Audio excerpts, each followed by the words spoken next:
Isang bugnuting bata, pero nakakuha ng isang mutya ng pangil ng alupihan. Magiging matagumpay kaya si Elmo laban sa makapal na bilang ng mababagsik na mga amalanig na ginising ng isang espiritong aswang na gustong maghiganti. May 3 tao pa sa likod ni Elmo. Isang dating manunugis na lolo, isang tapat na kaibigan, at isang taksil na kaibigan. Inihanda siya ng kanyang lolo Onel para maging mahusay na tagapangalaga ng mutya. Pero may lihim palang itinatago sa kanya ang kanyang abuelo. Ganon din naman ang itinuturing niyang mga kaibigang sina Toby at Ervin. At si Berang. Sino naman kaya si Berang sa buhay ni Elmo? Malalaman natin yan sa kapanapanabik, makabagbag damdamin, kakilakilabot at maaksyong kasaysayang ito ni Elmo. Pero bago ang lahat, huwag niyo pong kalimutang isubscribe at i-hit ang notification bell sa aking YouTube channel na The Voice Addict at Apong Isaac para sa mas marami pang makapigil hiningang kwentong aswang at katatakutan mula sa mundo ng kababalaghan. Umpisahan na po natin ang kwento. Anong tinitingin-tingin nyo riyan? Tatawa-tawa pa kayo? Nadapa lang ako parang sobra namang nakakahiya na. Pag umpugin ko mga ulo niya Ano? Gusto nyo ipakain ko kayo sa mga aswang? Yan ang 13 anyos na batang si Elmo na nakatira sa isang barangay na halos napapagitnaan ng 2 kagubatan sa probinsya ng Negros Occidental. Naglalakad siya sa mabato at makipot na daan na papunta sa bahay ng kanyang lolo Onel. Nang madapa siya'y agad pinagtawanan ng mga batang dumaraan. Sinimangutan at sinamaan niya ng tingin ng mga ito, kung kaya natakot at isa-isang nagsilayo. Mga siraulong yun? Kung makatawa wagas, parang mga perpekto. Mga mukha namang hindi naliligo. Ang dudugyot tignan. Mapuntahan na nga lang si lolo. Medyo payat si Elmo at medyo maputla ang kutis. Matapang lagi ang ekspresyon ng kanyang muka, kaya madalas siyang layuan ng ibang bata sa kanilang baryo. Madalas ding napapaaway dahil sa kanyang pagiging bugnutin. Walang matinong gustong makipagkaibigan sa kanya. Bakit kasi pinatawag na naman ako ni Lolo Onel Tuwing Sabado at Linggo na lang akong pinapapunta sa kanila. Ang layo-layo pa naman ang bahay nila. Ay nako, nakakainis talaga.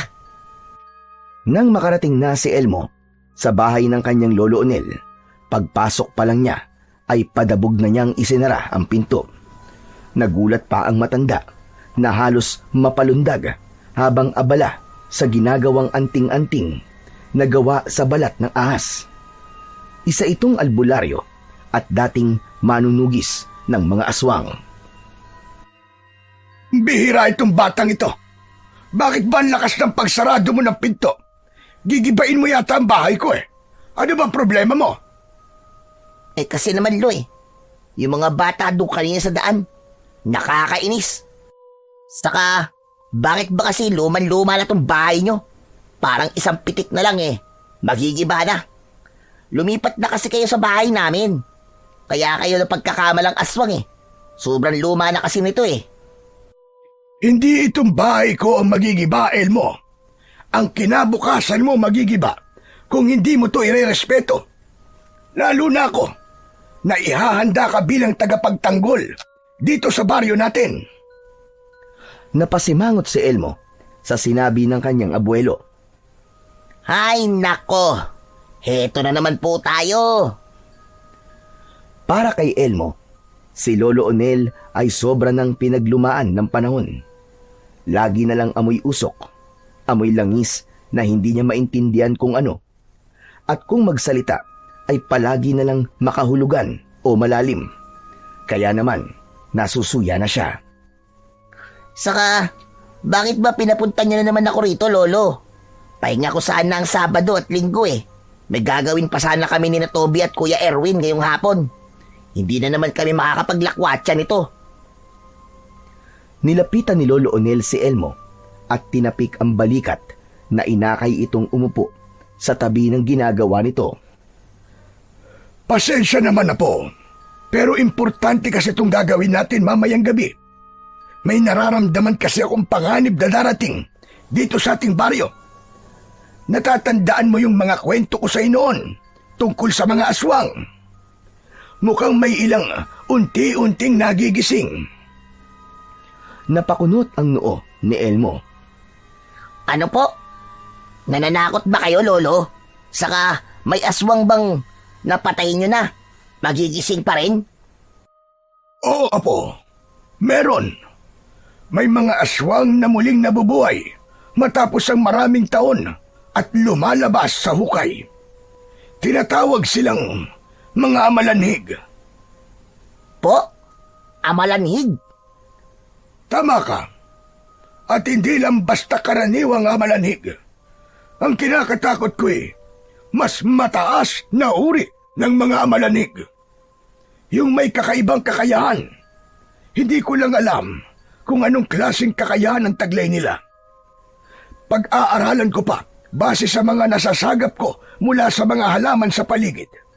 Tandaan mo, isa kong albularyong marunong makipag-usap sa mga halaman. Teka lang, Lo. Ibig niyo bang sabihin, hahanap na naman kayo ng mutya? At isasama niyo na naman ako? Ganun na nga. Nakuha mo, Apo. Baka sakaling umulan mamaya at kumidlat. Isang importanteng mutya ang hinahanap ko. Yung hindi ko pa kailanman nahanap. Napangiwi si Elmo sa pagkakasabi nun ni Lolo Onel. Para bang siguradong sigurado ito na makakahanap nga sila ng isang mutya. Lolo, sa tandaan nyo yan. Gusto nyo pang magkaroon ng mutya? Kaya nyo pa kayang makipaglaban sa mga aswang? Kaya nga isasama kita mamaya. Baka sakaling ikaw naman ang makakita ng mutya. Nanlalaki ang mga matang napaturo si Elmo sa kanyang sarili. Ano? Ako po? Hehe. Nababaliw ka na ba, Lo? Napakabata ko pa po, no? Wala sa edad yan na po. Kahit sino ay pwedeng makakuha o makakita ng mutya. Basta't natsyempuan ka at naramdamang karapat-dapat ka. Napangiwi si Elmo, tanda na hindi siya naniniwala sa sinasabi ng kanyang lolo. Malamang sa malamang po niyan, Lolo, hindi po ako makakakuha ng mutya.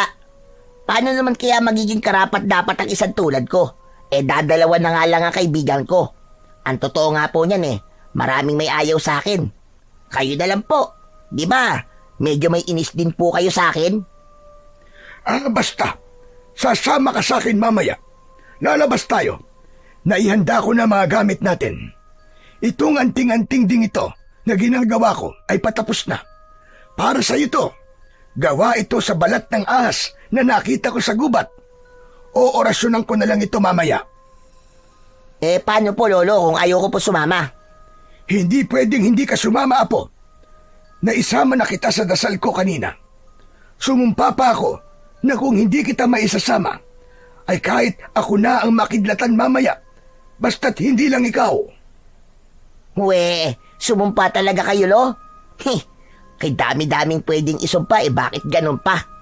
Wala rin talaga kayong utak, Lolo, Si Lolo Onel naman ang napaismid. Hindi siya wala kong utak, Apo. Ganun talaga. Para tuparin ang kahilingan mo, kailangan mong sumumpa sa isang bagay na ikapapahamak mo para talagang gagawin mo ang lahat para matupad ang hiniling mo. Kaya ngayon, ay nasa pasyo mo na ang buhay ko. Ano? Papayag ka bang mapahamak ako kung hindi ka sasama sa akin mamaya? Inis na napakamot ng ulo si Elmo. Sinamaan pa niya ng tingin ang matanda. Ay nako, kung di ko lang kayo mahal hindi na talaga ako sasama sa inyo Nakakainis ka naman po, Lolo. Pero kapag ako naman po ang napapahamak mamayang gabi, Lagot talaga kayo kay inay tsaka kay itay. Lihim na napangiti si Lolo Onel. Nagdidiwang ang kanyang mga mata na parabang may katiyakan ang kung anumang nasa isip. Nang sumapit na nga ang gabi, ay lumabas na ang maglolo. May dala pa silang flashlight na di baterya. Pumasok sila sa kagubatang malapit lamang sa bahay ni na Lolo Onel. Teka po, Lolo. Wala po bang aswang dyan sa gubat? Sa ngayon ay wala pa, Apo. Pero oras na tuluyan ng magising ang kahit isa lang sa kanila, ay magtatawag din sila ng iba pang mga aswang at iba pang mga amalanhig. Kaya sinasamantala nating makahanap kagad ng mutya bago pa man may magising.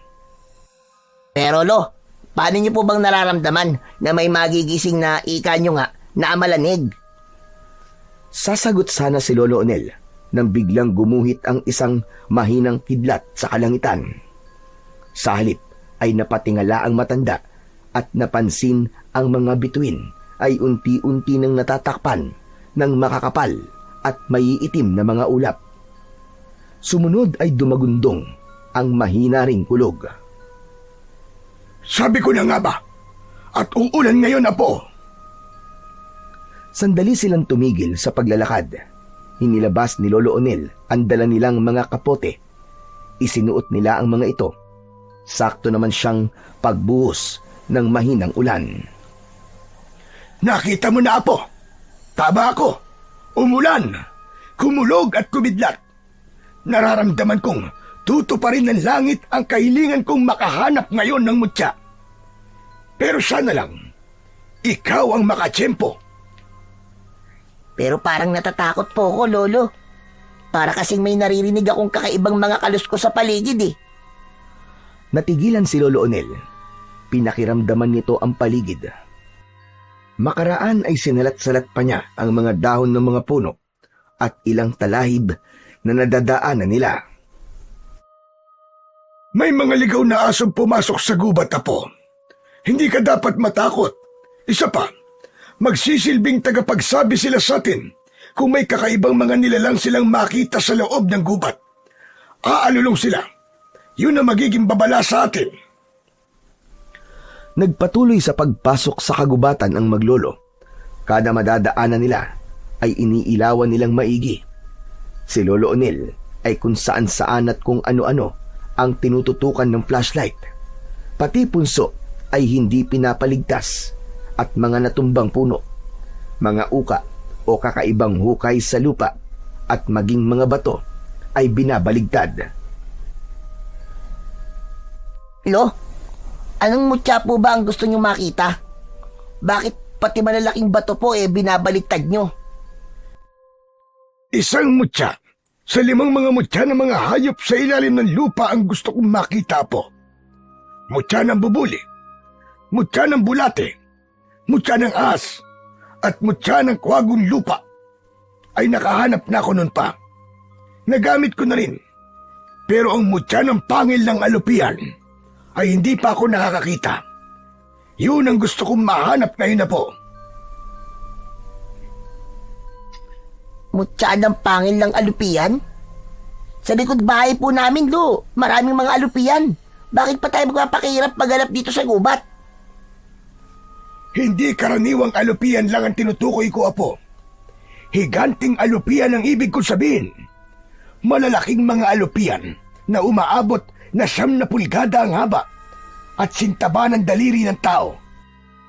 Mga ganito kataba, sintaba ng 3 daliri ko. Ipinakita ni Lolo Onel ang 3 daliri nito. Naku, Lo, ang taba po pala yan. Parang nakakatakot naman pong makakita ng higanting alupian. Paano po kung makagat tayo nun? Wala po ba silang lason? May konting laso naman ang kagat ng pangil nila, Apo. Pero akong bahala ron. Marunong akong magpaamo ng alupian gamit lamang ang halaman. Walang ano-ano. Sasagot pa lang sana si Elmo ay may narinig na silang kaluskos malapit mismo sa kinaroroonan nila. Alertong napatingala si Lolo Onel sa banda kung saan nagbuhat ang mga kaluskos. Pagtutok niya ng kanyang flashlight ay nanlaki ang kanyang mga mata nang may mamataan tila mga galamay ng malaking alupihan. Sa bandaron tayo, Apo. Madali ka. May namataan akong gumapag na alupian sa damuhan. Patakbong sinundan ni Elmo si Lolo Onel. Napadpad sila sa tapat ng isang malaking bato na medyo nababakbak na. Aba, mukhang dito namumugad ang mga alupian, Apo. Sinubukan sa latin ni Lolo Onel ang bato, ngunit natigilan siya nang maramdamang naglalabas ang bato ng mainit-init na singaw. Anak nang, naglalabas ng mainit na singaw ang bato, Apo. Teka, lumayo muna tayo at delikado kapag biglang kumidlat. Saktong pagkalayo ng maglolo ay siya namang pagguwit ng matalim na kidlat at tumama mismo sa malaking bato. Nagdulot pa ito ng mahinang pagsabog dahil sa impact ay bahagyang tumilapon sa damuhan ang maglolo. Sabay pa silang napatakip ng kanilang mga tenga nang sumunod agad ang isang napakalakas na dagundong ng kulog para itong nangungusap. Matapos siya'y tatayo na sana si Lolo Onel, ngunit natigilan ng mapansing may nagliliwanag na bagay na lumapag sa bandang tiyan ng patiyayang nakahigang si Elmo. Tarantang agad niyang nilapitan ng apo. Hindi maintindihan ng ekspresyon nito sa muka, kung matutuwa ba o matatakot. Teka muna, Apo. Huwag ka munang gagalaw. Ano yung bagay na umiilaw sa may tiyan mo? Nanlaki naman ang mga mata ni Elmo nang noon lang niya napansin ang bagay na yon. Teka, ano to, Lolo? Ano nangyayari sa akin? Mainit-init po siya, Lo. Tanggalin niyo po sa akin, Lo. Dali na po. Ay, ano ba to, Lo? Tanggalin niyo sabi.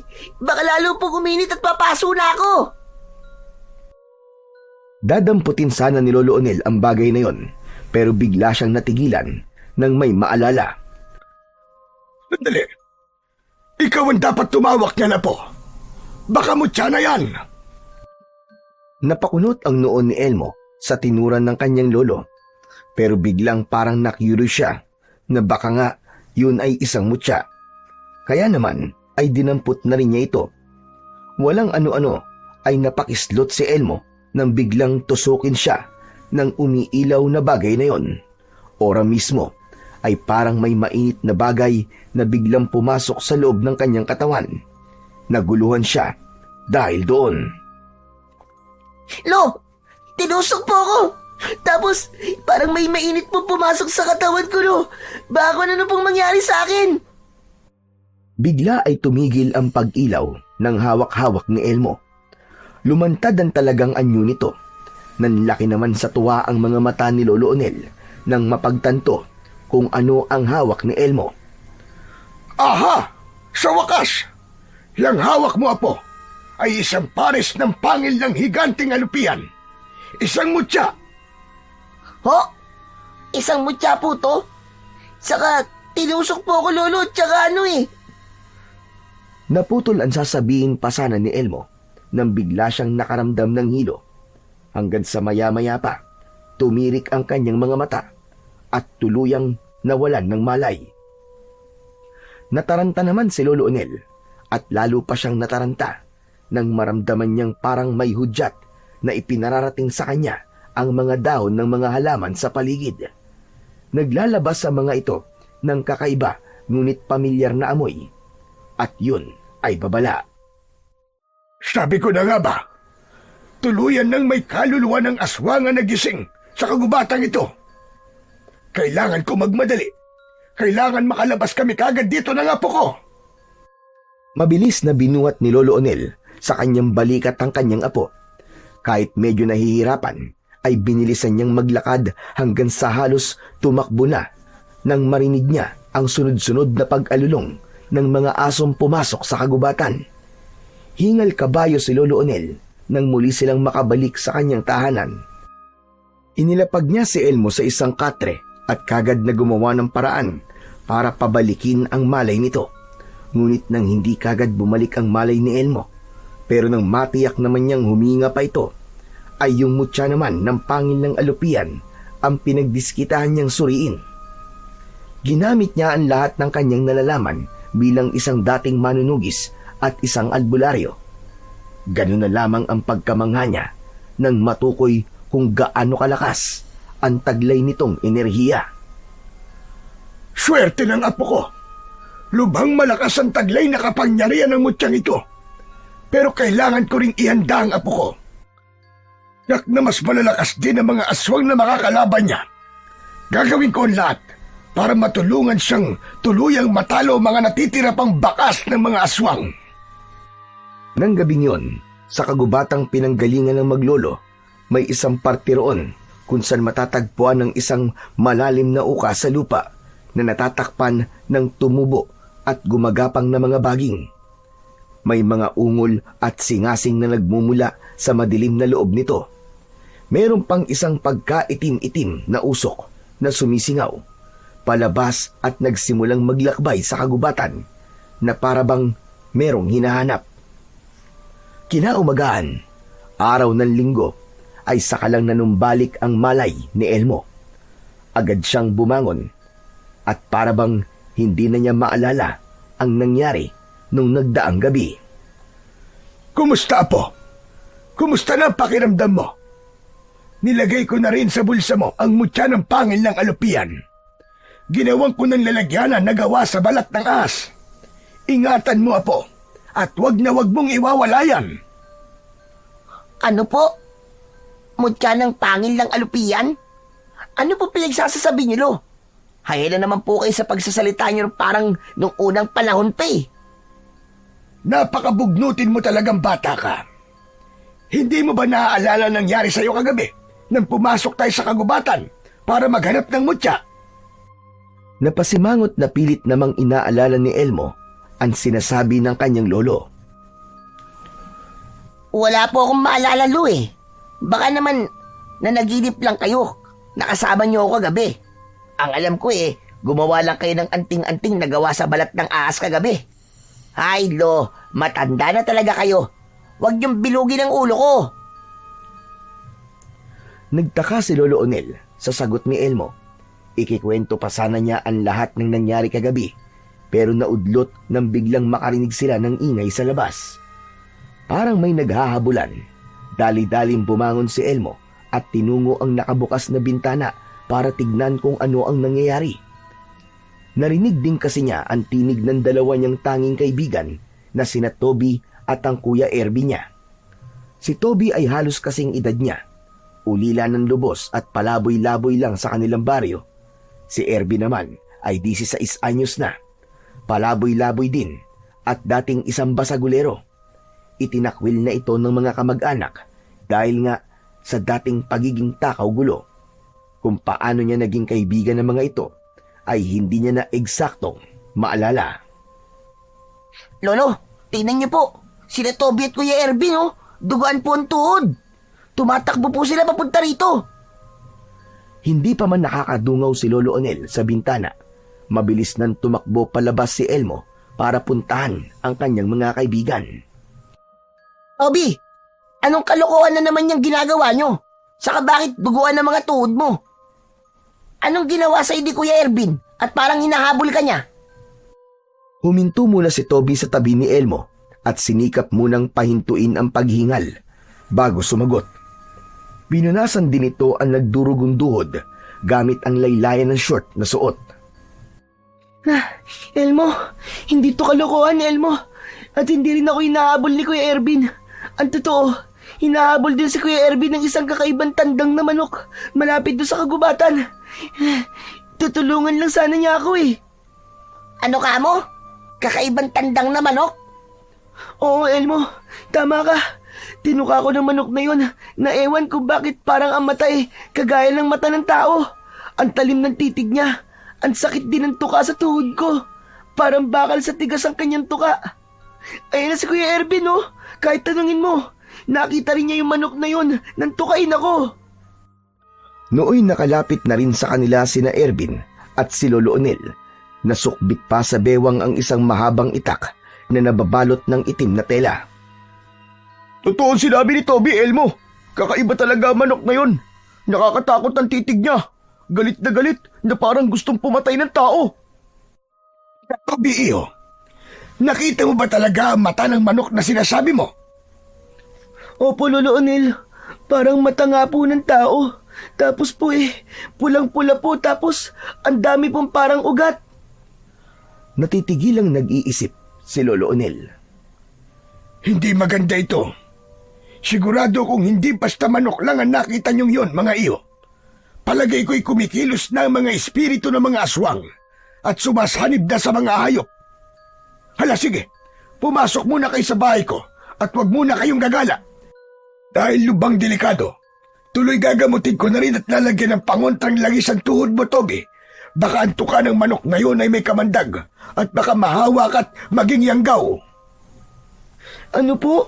Yanggaw? Ano po ba yung yanggaw? Yanggaw ang tawag sa taong bagong hawang aswang. Kaya dali na kayo sa loob ng bahay ko kung ayaw mong maging aswang ka, Toby. Ikaw rin, Ervin. At ikaw naman, Elmo Apo. Kailangan na rin kitang maihanda sa lalong madaling panahon. Napakunot ang noo ni Ervin sa narinig mula kay Lolo Onel. Teka ho, Lolo Onel. Bakit niyo po ihahanda si Elmo? Ano pong meron? Huwag kang maingay, ha? Sekreto lang natin ito. Ang apo ko ay nakakuha ng mutya ng pangil ng alupian. Kagabi lang. Kaya ihahanda ko siya. Siya ang magiging kalaban at tatalo sa mga aswang na sigurado kong maglalabasan na namang muli at sasalakay dito sa ating baryo. Simpleng naningkit ang mga mata ni Ervin. Hindi napansin ni na Lolo Onel ang manipis nitong kwintas na sinulid na may palawit na kakaibang bato. Parang tumibok ito at bumakat sa suot na t-shirt kung kaya pasimple nito yung tinakpan ng palad. Pagkakaalam ko po, ay natalo na po ang mga aswang noon pa. Baka hindi humutyan sinasabi nyo. Imposibleng hindi mo siya nakuha ng apo ko, Ervin. Isa pa, ay nararamdaman kong mula sa mga halaman na may nagsisipagbangong espiritu ng mga natalong aswang noon.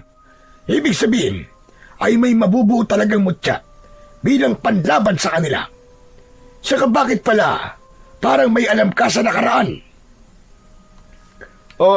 Narinig ko lang po dati sa kwentuhan po ng mga matatanda. Si Elmo naman, nang sandaling yon ay napasimangot sa takbo ng usapan. Umiral na naman ang pagkabugnuti nito. Lolo, ano ba mga pinagsasasabi nyo? Saka wala naman akong nakuwang mutya. Pwede ba, Lo? Ngunit biglang natahimik si Elmo nang maramdamang may bagay na umiinit sa bulsa ng kanyang shorts. Nakakunot ang noong napakapasya roon. Teka, may umiinit sa short ko ah. Inilabas ni Elmo ang parang munting pitakang gawa sa balat ng ahas na kinalalagyan ng pangin ng alupian. Sukat nooy parang nanumbalik ang alaala niya ng nagdaang gabi. Nanlalaki ang mga matang napabaling tuloy kay Lolo Onel. Lo, naalala ko na. Nandito pala ang sinasabi niyong mutya. Pero bakit po siya umiinit, Lo? Nako, baka nagsisimula na magbigay ng babala sa iyo ang mutya, Apo. Pakiramdaman mo lang hanggang sa may bumulong sa iyo. Pakinggan mong maigi.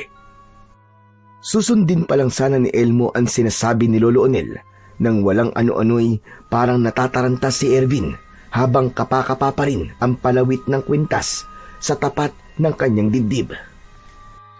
Naku, teka po pala, Lolo Onel. Maalala ko po pala yung inuutos sa akin ng isang ali kanina. Nakalimutan ko. Malamang kanina pa po naghihintay sa akin yun. Maiwan ko na po muna kayo. Babalik na lang po ako mamaya. At gano'n na nga, mabilis nang tumakbo palabas ng bahay ni na Lolo Onel si Ervin. Kumuntikan pa itong madapa sa may labasan sa pagmamadali. Nang tuluyan namang makalayo si Ervin, ay siya namang biglang pagkawala ng pagkainit ng hawak ni Elmo. Ang batang yun, bigla-bigla na lang. O siya, Elmo, ano? May bulong ka bang narinig galing dyan sa mutya mo? Wala naman po, Lo. Saka bigla po itong lumamig pagkaalis po ni Kuya Ervin. Napaisip si Lolo Onel habang napapatanaw sa may pintuan kung saan lumabas kanina si Ervin. Ganun ba? Ano kayang ibig sabihin kung bakit bigla-bigla na lamang umiinit at lumamig yan? Sumakto pa talaga sa paglabas ni Ervin. Parang kinakabahan ako, Apo. Malamang na nagsisimula ng kumilos sa mga alagad ng dilim. Kaya humanda ka na. Ituturo ko sa iyo ang lahat kung paano pagaganahin at pangangalagaan ng mutya mo. Ngayon din ay kailangan na nating kumilos. Buong maghapon nga ay tinuruan kagad at inihanda ni Lolo Onel si Elmo bilang tagapangalaga ng mutya ng pangil ng alupihan. Si Toby naman ay nagamot na ni Lolo Onel ang mga sugat sa tuhod. Nalagyan na rin ng matapang na pangontrang langis at tinapalan ng iba't ibang mga dahon ng halamang gamot. Nang sumapit ang gabi, doon na rin nakitulog sa bahay ni Lolo Onel si Toby. Mabilis na mahimbing na nakatulog sina Lolo Onel at Toby. Si Elmo, samantala, ay nahihirapang makatulog. Pabali-baliktad siya sa higaan hanggang sa nang makatulog na siya. Habang nakapikit ay bigla na lang niyang naramdamang parang may gumagapang sa kanyang dibdib. Kapakapaan dibdib na kagad siyang napabangon at nakakunot ang noong lumingalinga sa paligid. Buisip naman, oh. Ano ba yung gumapang sa dibdib ko? Wala namang kahit na ano sa paligid. Baka kaya... Kinapa ni Elmo ang kanyang bulsa. Sinilip sa lalagyan nito ang kanyang mutya. Oh, nandito pa ang mutya ko. Mabuti naman. Pero ano kaya yung gumapang sa dibdib ko? At biglang nagulat si Elmo nang bago niya hugutin ang kamay ay naramdaman niyang umiinit na naman ang kanyang mutya. Napilitan tuloy siyang tuluyan itong ilabas. Grabe! Kakaiba talaga ang init niya. Hindi naman nakakapaso. Totoo kayang may bubulong sa akin kapag ganito? Tulad ng sabi ni Lolo? Kasunod nito'y hindi na mapakali si Elmo. Naramdaman niyang parang may humihila sa kanya para lumabas ng bahay ni Lolo Onel. Tumayo siya at lumabas, hawak-hawak pa rin ang lalagyan ng mutya. Nang nasa labas na siya, maliwanag ang buwan. Nilinga-linga niya ang paligid. Nagulat pa siya nang sa ilalim ng punong akasya sa gilid ng bahay ay namataan niya roon ang kanyang kuya Ervin na parabang hinihintay talaga siya roon. Nakatitig ito sa kanya nang senyasan siya nito'y lumapit siya. Nooy mainit pa rin ang hawak niyang mutya. Kuya Ervin, anong ginagawa mo rito? Gabing-gabi na. Kanina ka pa ba rito? Hindi. Kararating ko lang dito. Hindi kasi ako makatulog eh. Ewan kung bakit bigla kita naalala. Saka yung mutya mo, kaya pumunta ako rito. Parang may hindi kasi ako magandang nararamdaman eh. Parang kailangan kitang pagsabihan. Ganon? Ano ba kasi hindi magandang nararamdaman mo, kuya? Parang ngayon ka lang naging ganyan kung mag-alala sa akin, ah. May sasabihin ako sa'yo, Elmo. Alam mo ba kung para saan talaga yung mutyang nakuha mo? Di ano pa? Proteksyon at panlaban sa mga aswang at iba pang elemento ng dilim. Yun ang sabi sa akin ni Lolo Onel eh. Oo, kasali ang mga yan. Pero alam mo bang nakakaakit din yan ng ibang mga nilalang sa dilim? Habang nagsasalita si Ervin, ay napapatingin si Elmo sa hawak niyang lalagyan ng mutya. Dahil dito'y hindi niya napansin ang kakaibang ngisi ni Ervin. Ngising may ibinabantang panganib. Teka, anong ibig mo sabihin, kuya? Bahagyang lumapit si Ervin habang titig na titig ang mga mata kay Elmo.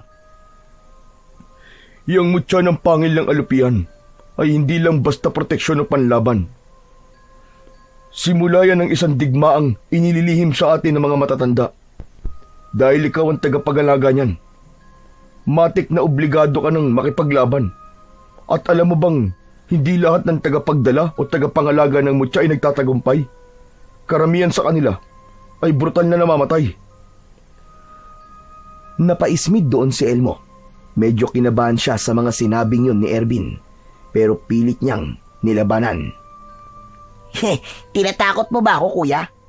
Pero kung inaakala mong uubra sa akin, nagkakamali ka. Bugnutin lang akong tao, pero hindi ako tanga. Natawa si Ervin. Malamig at mababa ang tunog. Hindi sa tinatakot kita, Elmo. Ito sasabihin ko na talaga sa iyo ang buong lihim sa likod ng nakuha mo, mutya. May inilabas si Ervin mula sa kanyang bulsa. Yun ay isang bote ng langis.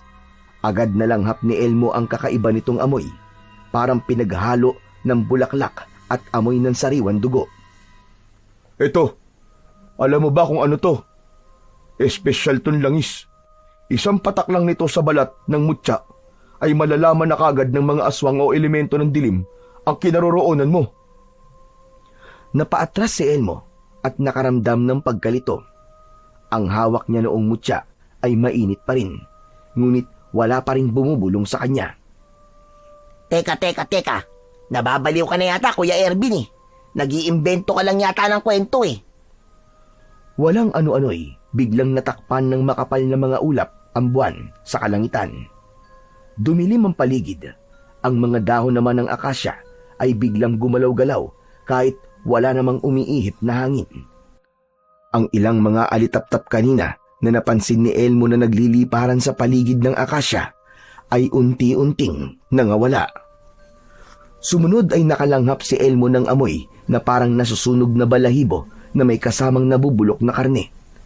Sinundan ni Elmo ng tingin ang pinanggagalingan ng amoy na yon at malapit kay Ervin. Sa likuran ng punong akasya ay may naaninag siyang bulto ng isang tao. Nakayuko ito. Nanginginig ang katawan at parang malangis ang balat. Nagsimula itong umungol at sumambit ng kung anong orasyon sa wikang hindi maintindihan ni Elmo. Tatangkain sanang hilahin ni Elmo si Ervin palayo sa nilalang na yon, pero para namang ayaw magpahila ng huli. Kuya Ervin, sinundan kaya ng nilalang yan dito. Lumayo ka sa kanya. Baka alagad yan ng dilim. Hindi sumagot si Ervin. Sa halip ay lumapit pa ito sa nilalang na yon at sinimulang haplusin ang batok nito. Pagkaraan ay binalingan nito ng tingin si Elmo. Hindi na nito itinago ang isang nakakalokong ngisi. Hindi niya ako sinundan dito, Elmo. Ang totoo ay tinawag ko siya. Samantala, sa loob ng bahay ni Lolo Onel ay naalimpungatan siya ng may kakaibang amoy na nalanghap. Amoy akasya na may halong amoy ng isang mabahong nilalang. Pinadalhan siya ng babala ng puno ng akasya kung saan naroon ang apong si Elmo at si Ervin. Lintik na yan. Napakabaho.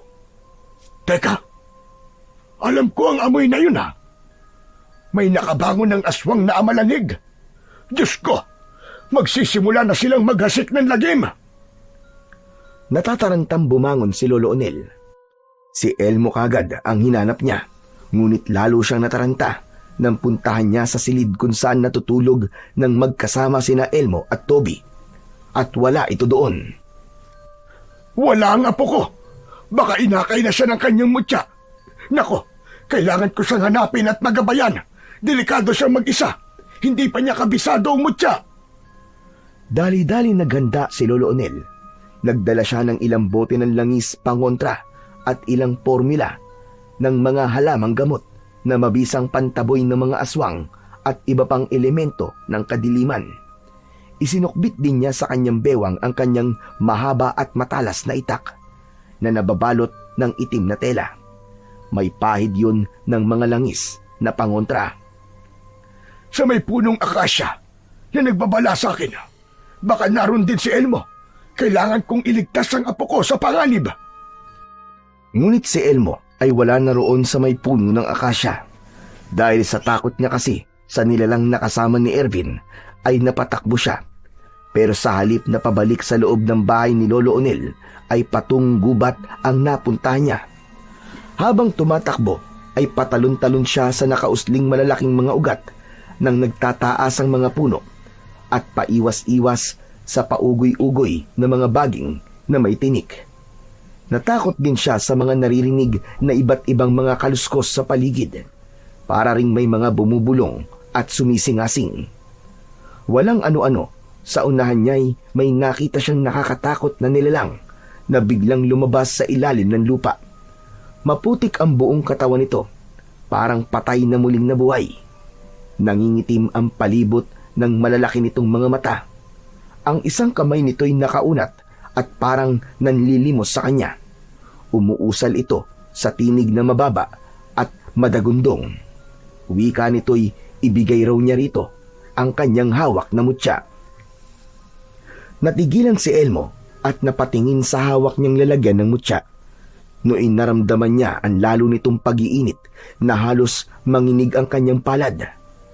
Napapikit ng mariin si Elmo nang makarinig siya ng mahinang bulong sa loob ng kanyang tenga. Inuutusan siyang ilabas ang pangil ng alupihan. Pagkabukas ni Elmo ng lalagyang balat ng ahas, ay lumitaw ang mutya. Unti-unting naglalabas ng kulay orange na liwanag na paalon-alon, hanggang sa parang sumaboy sa ere ang liwanag mula sa palad ni Elmo. Biglang napaatras hanggang sa natumba ang nilalang. Katakot-takot na umungol ito nang magsimulang umusok ang buong katawan. Kasunod nito'y naging tumpok ng nakakadiri at matatabang mga uod ang nilalang na yon. Muli itong umusok hanggang sa unti-unting naging abo. Anong nangyari? Naging abo? Grabe! Anong klaseng mutya ba talaga to? Dito ba talaga sa hawak ko mutya nagmula yung sumaboy na liwanag? Pinrotektahan ako ng mutya.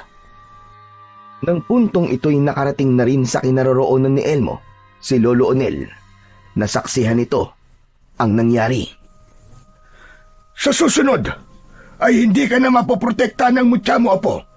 Kung pagdududahan mo ito, pasalamat ka't dumating na ako. Nautusan ko ang mga halaman sa paligid na makiusap sa mutya ng pangil na alupian para iligtas ka. Nagulat si Elmo nang mamataan niya ang kanyang lolo na lumalabas mula sa likod ng malapad na puno sa isang tabi. Lolo, kayo pala. Paano niyo ako nasundan dito? Medyo nanginginig na tinakbo ni Elmo at nilapitan si Lolo Onel. Huwag nang matanong, Apo. Ang importante ngayon ay ligtas ka na. Siya nga pala, may kinalaman ba rito ang Kuya Ervin mo? Parang nakita ko siya kaninang pumasok din dito sa loob ng gubat. Humigpit ang hawak ni Elmo sa kanyang mutya. Maingat niya itong muling ibinulsa. Hindi po ako sigurado, Lolo. Pero kanina po, may kasama siya sa may puno ng akasya na katulad ng nilalang na naging abo.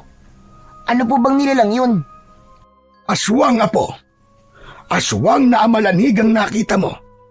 Pero sigurado ka bang nakita mo si Ervin na may kasamang amalanig? Opo, Lo. Bakit ba ayaw niyong maniwala sa akin? May ipinakita nga po siya sa akin na isang bote na may lamang langis. Saka parang ang dami niya pong alam tungkol po sa mga aswang. Saka pakiramdam ko po ay gusto niyang maagaw sa akin tong mutya ko. Napakunot ang noo ni Lolo Onel sa narinig at malalim na napaisip. Hindi niya basta-bastang maaagaw ang mutya na yan, Apo. Hanggat hindi ka nagpapaubaya. Isa pa, ang isang mutya ay hindi nagtatagumpay kung ninakaw lang. Mas nagiging mabisa yan kung inalok sa'yo. Pero kahit na anong mangyari, Apo, ay ingatan mo pa ring maigi ang mutya na yan. Siya nga pala, Lolo. Totoo ba tong mutya ko ay nakakaakit pa rin ng ibang mga elemento ng dilim? Napakunot na naman ang noo ni Lolo Onel. Sinong may sabi niyan sa'yo? Si Kuya Ervin po. Totoo po ba yun, Lo? Totoo yun, Apo. Mga amalanig mismo at mga espiritu ng namatay na mga aswang ang maaakit niyan. Pero maaakit mo lang sila kung magpapadala ka sa negatibong mga ugaling meron ka. Paano yan, Lo? Bugnutin po ako eh. Kaya mula ngayon ay kailangan mo ng kontrolin ang pagiging bugnutin mo. Kung ayaw mong isang araw na lang, ay pagkumpulan ka ng mga amalanig at mga aswang. Nanlaki ang mga mata ni Elmo sa naging sagot ng kanyang lolo. Grabe naman po yun, Lo. Totoo po ba? Oo nga, Apo. Hindi sa tinatakot kita. Kung gusto mo ay ipakita mo ang pagkabugnutin mo ngayon din at may babangon sa paligid natin ng mga amalanig. Kaya lang, ay wag mo na munang gawin na po. Hindi pa tayo ganun kahanda para humarap at lumaban sa kanila. Maya-maya pa, lumingalinga sa paligid si Lolo Onel nang parang nagsigalaw ang mga dahon ng mga halaman sa paligid. Ay siya po, magmadali na tayong umuwi. Nararamdaman ko ang mga halaman sa paligid. Inuutusan ako magtago na muna bago pa man magsibangon ng iba pang mga amalanig na ginigising na rin ng kauna-unahang nagising na aswang. At nagmamadali na nga silang lumabas ng gubat. Eksakto. Paglabas naman nila'y umalulong ang ligaw ng mga aso sa loob ng gubat. Samantala, kasabay ng mga pangyayari sa gubat na yon, walang kamalay-malay ang maglolo na ang naiwan nilang mag-isa noon sa bahay ni Lolo Onel na si Toby ay dinalaw pala ng isang bangungot. Kung ano ang bangungot na yon ay siya na lamang ang nakakaalam. Kinabukasan, araw ng linggo, ay maraming bilin na ipinabaon si Lolo Onel kay Elmo. Mga tungkol sa kanyang mutya, mga dapat niyang gawing pag-iingat, tungkol kay Ervin, kay Toby at marami pang iba. Bandang pasado naman ng tanghali ay bumisita si Ervin sa bahay ni Lolo Onel na parabang walang nangyari nang nagdaang gabi. Ngingiti-ngiti itong dumating at parabang puno ng sigla. Pero sa halip na si Elmo ang unang lapitan ay si Toby ang inuna nito. Umakbay ito rito. Toby, tara sa sapa, mamingwit tayo. Tsak, marami na namang isda ngayon. Ilang linggo na tayong hindi nakakapamingwit eh. Nakahanda na ang mga pamingwit natin. Daanan na lang natin sa pinagtataguan ko sa Talayban malapit sa mataas na puno ng santol sa gilid ng lumang bahay. Parang payag naman si Toby dahil nagpatianod ito ng akayin ni Ervin. Pero bago pa man sila makalayo ay humarang na si Elmo. Hinatak rin niya si Toby. Lumayo ka sa kanya, Toby. At ikaw naman, Kuya Ervin. Hindi ka na pwedeng lumapit sa amin. Napakunot ng noo si Ervin. Pagkaraan ay napangisi. Yung ngising parang nalugi at gustong magiganti. Nang titigan pa ni Elmo ang mga mata nito'y parang may kakaiba sa mga balintataw nito. Ano bang problema mo, Elmo? Magkaibigan tayong tatlo, di ba? Saka, hindi mo naman pag-aari si Toby para pigilan mo siyang lumapit sa akin. Muling nilapitan ni Ervin si Toby at hinila ito. Toby, tara na. Mamingwit na lang tayo sa sapa.